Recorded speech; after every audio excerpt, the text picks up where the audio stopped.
बहुत से क्रिश्चियन मैंने देखे हैं व्यभिचार में, पास्टर्स देखे हैं व्यभिचार में, आज से 5 साल पहले, 7 साल पहले, 8 साल पहले, और उनको ग्रो होते हुए देखा है। लेकिन जो झटका आता है वो संभल नहीं पाते हैं। जब शैतान अटैक करता है और जब परमेश्वर अपने हाथ को उठा लेता है, वो सहन नहीं कर पाते हैं, उबर नहीं पाते हैं। उसके बाद कभी भी सेम नहीं रहते जैसे वो थे। पाप वाला जो जीवन है ये बड़ा डेंजरस है, क्योंकि हो सकता है आज आप गुनाह में हो और आशीषित हो रहे हो, फिर आप जब कंपेयर करेंगे कि मैं तो पाप में हूं लेकिन मुझे तो आशीष मिल रही है, देखो मेरे बॉस ने मेरी तनख्वाह बढ़ा दी, मेरे बॉस ने मुझे गाड़ी लेके दी है, देखो परमेश्वर मुझे ब्लेस कर रहा है, मेरी शादी हो गई है। लेकिन वो अप्रूव नहीं होता है कि परमेश्वर आपसे प्रसन्न है। ये संसार की आशीषें ये सबूत नहीं है कि परमेश्वर आपसे खुश है। केवल ये वचन एक स्टैंडर्ड है जो आपको बताता है कि प्रभु आपसे खुश हैं या नहीं है। आमीन। कितने मेरी बातों को समझ रहे हैं? मैं बड़ा हैरान हुआ जब मैंने हाम का वंश पढ़ा, क्योंकि मैं बाइबल को बार बार पढ़ता हूं। एक बार बाइबल खत्म, फिर दूसरी बार शुरू, फिर तीसरी बार शुरू, फिर चौथी बार शुरू। और मैं पढ़ रहा हूं, मैं क्या देख रहा हूं कि परमेश्वर ने पृथ्वी का पहला वीर उस वंश से पैदा किया है जिस वंश को परमेश्वर ने नीचा किया। लेकिन वो कब हुआ? वो समय आने पर सारा कुछ हुआ। बाइबल कहती परमेश्वर धीरजवंत है। पाप करने, क्रोध करने में जो पाप करते हैं उन पर क्रोध करने में परमेश्वर विलंब करता है। वो चाहता है कि ये मन को फिरा लें। करुणा करने में बड़ी जल्दी करता है, दया करने में प्रभु बहुत जल्दी करता है। कोई झट माफी मांगता है, प्रभु उसे माफ कर देते हैं। लेकिन बाइबल कहती है क्रोध करने में, सजा देने में वो विलंब करता है, वो धीरज रखता है, वो धीरजवंत परमेश्वर है। आज आपको ये फैसला लेना है, क्योंकि जब आप पाप का जीवन जीते हैं तो इसका मतलब ये नहीं कि मुसीबतें अभी आपकी लाइफ पर आएगी, लेकिन आप एक ऐसी डायरेक्शन पर चल पड़े हो जिसका एंड 100% रॉन्ग, 100% रोने वाला और 100% फ्रूटलेस होगा, और उसका एंड बहुत भयानक होगा।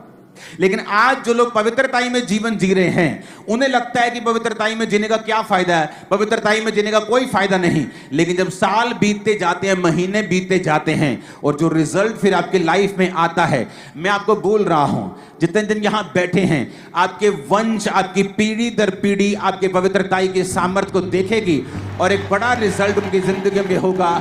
आमीन। मेरे को ऊंचे वाला और खतरनाक वाला चाहिए चर्च। हालेलुया। ऊंची आवाज में हालेलुया बोलो जरा। और आप देखो कहां से निकला मिस्र? इसी हामवे से। कौन सा मिस्र? जिसने इज़राइल को तंग किया। बाइबल कहती है आज भी शरीर से जन्मा हुआ आत्मा के जन्मे हुओं को सताता है। आप दो सगे भाई भी क्यों ना हो, और अगर एक शरीर से जन्मा है, यानी आपका वो भाई जो परमेश्वर से अभी तक नहीं जन्मा, आप जो आत्मा से जन्मे हैं, यानी आपका नया जन्म हो चुका है, आपने बपतिस्मा ले लिया रूह के द्वारा, पवित्र आत्मा के द्वारा आप जन्मे हैं, तो लिखा आज भी शरीर का जन्मा आत्मा के जन्मे हुए को सताता है। वो सगे भाई क्यों ना हो, लेकिन वो सताते हैं एक दूसरे को यीशु मसीह के नाम के कारण।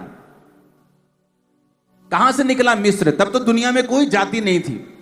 वचन कहता है कि ये सारे बच्चे जो हाम के थे, यपेत के थे, शेम के थे, ये सारे बच्चे अपने अपने नामों के अनुसार अपने अपने देशों को उन्होंने बसा लिया। यबूसी कौन था? एक बेटा था, पूरा यबूसी देश उसने बसाया। एमोरी कौन था? एक बेटा था, पूरा एमोरी देश उसने बसाया। और इसलिए परमेश्वर ने कहा था अब्राहम को कि मैं ये अमोरियों का ये सब देश तेरे वंश को दूंगा। क्यों? क्योंकि वो अब्राहम उस बेटे की संतान थी जिसको परमेश्वर ने ब्लेस किया था, जिसने अपने बाप को नंगा नहीं देखा था। और परमेश्वर ने कहा ये जो पापियों का वंश है, मैं ये सारे देश, इनके देश मैं तेरे वंश को दे दूंगा। आज पाप में जीवन बिताना बड़ा आसान है। किसी को मालूम नहीं होगा कि आप अंदर घुस के क्या कर रहे हैं, लेकिन इसका मतलब ये नहीं तभी गुनाह का रिजल्ट आएगा या तभी आप डाउन होंगे, इसका मतलब ये नहीं है। कई बार एक व्यक्ति पाप में हो सकता है और अगले 5-6 साल बड़ी आशीषें उसकी जिंदगी में आए, और वो सोचता है शायद परमेश्वर ने इसे अप्रूव कर दिया है या परमेश्वर इन चीजों की परवाह नहीं करता है। लेकिन ऐसा नहीं है। वचन आसमान में, बाइबल कहती है, ताया हुआ वचन सिद्ध किया हुआ है। जो वचन कहता है कि वो होगा तो वो होगा ही होगा। इसीलिए जब आप स्वर्गदूतों को देखते हैं बाइबल में, वो कह रहे होते हैं, पवित्र पवित्र पवित्र सेनाओं का यहोवा। इसलिए आप जब बाइबल पढ़ते हैं आपको मालूम होता है, परमेश्वर कहता है कोई भी पवित्रताई के बिना परमेश्वर को देख नहीं सकता।